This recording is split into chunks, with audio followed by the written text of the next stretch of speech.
Dear student, 12th standard chapter 2 like example 2.30 simplify 1 plus cos 2 theta plus I sin 2 theta divided by 1 plus cos 2 theta minus I sin 2 theta whole power 10 sorry whole power 30 இது result simulation பண்ணி answer கேட்குறாங்க first simulate பண்ணி நம்ம வரோம் cos theta plus I sin 2 theta correct format இருக்குது இது ஃபுல்லாக இசட்னு எடுத்துக்கு அப்படியே மைனஸ் இருந்தால் நான் 1 by இசட்டாக கன்வெர்ட் ஆகும் ஓகே அப்போ cos theta plus I sin theta என்ன வரும் 1 by z னா cos 2 theta minus I sin theta இது ஃபுல்லுக்கும் 1 by z இது ஃபுல்லாக z டைம்ஸ் ஓகே இப்போ எடுத்து அப்படியே சப்ஜெக்ட் பண்ணுங்க இந்த ஈக்குவேஷனில் 1 இது ஃபுல்லாக நமக்கு z divided by 1 plus cos 2 theta minus I sin theta 1 by z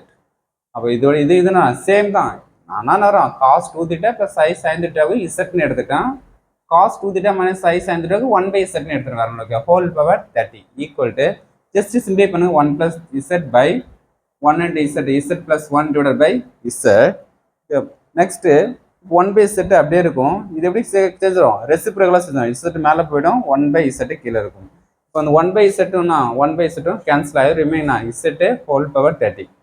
இப்போ z க்கு என்ன யூஸ் பண்ண போறோம் cos 2 theta plus I sin 2 theta whole power 30